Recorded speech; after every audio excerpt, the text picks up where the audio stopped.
രണ്ടാം ലോക മഹായുദ്ധകാലത്ത് ഹിറ്റ്ലറുടെ നാസി പടയ്ക്കെതിരെ 12 അംഗ നോർവേ പട്ടാളം രഹസ്യ ആക്രമണത്തിനിറങ്ങുന്നു. എന്നാൽ ജർമ്മൻ പട ബോട്ട് ആക്രമിച്ച് 11 പേരെയും കീഴ്പ്പെടുത്തുന്നു.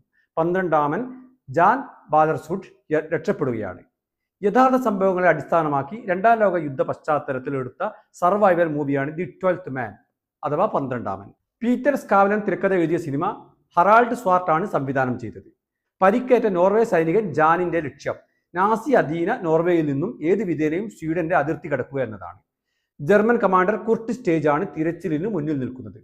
ജോനാഥൻ റൈസ് മേയേഴ്സ് നാസി കമാൻഡറുടെ വേഷം ഉജ്ജ്വലമാക്കി. ശ്വാസം അടക്കിപ്പിടിച്ച് മാത്രം കണ്ടിരിക്കേണ്ട സിനിമയാണ് ഇത്. മഞ്ഞു മൂടിക്കിടക്കുന്ന സ്കാൻഡിനേവിയൻ മലനിരകളിലൂടെ അതിർത്തി കടക്കാൻ ശ്രമിക്കുന്ന പട്ടാളക്കാരൻ ജാൻ ബലാസുർഡായി തോമസ് ഗില്ലസ്റ്റാഡ് വേഷമിടുന്നു. ഒരു വെടിവെച്ചിയുടെ നിമിഷാർദ്ധത്തിലോ കത്തിമുനയിലോ അവസാനിക്കാമായിരുന്ന ജീവിതത്തെ ധൈര്യമായി നേരിടുന്ന 12ാമനായി ഈ നോർവീജിയൻ പട്ടാളക്കാരന് മുന്നിൽ പ്രകൃതിയും മഞ്ഞുമലകളും പലപ്പോഴും തടസ്സം സൃഷ്ടിക്കുകയാണ്. സിനിമ ഓരോ നിമിഷവും കാഴ്ചക്കാരെ ത്രില്ലടിപ്പിച്ചുകൊണ്ടാണ് മുന്നേറുന്നത്.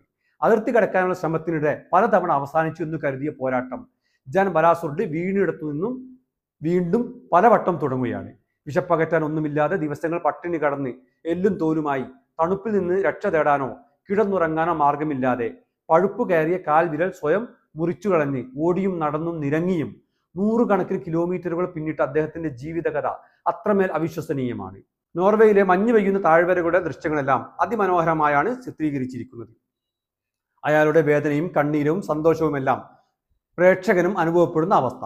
ഒടുക്കം സ്വീഡനിലേക്ക് ജാൻ രക്ഷപ്പെടുന്ന അവസാന രംഗങ്ങൾ ആരിലും വികാര വിക്ഷോഭമുണ്ടാക്കും. തീർച്ചയായും കാണേണ്ട മികച്ച സർവൈവൽ സിനിമകളിൽ ഒന്നാണ് ദി 12th മാൻ.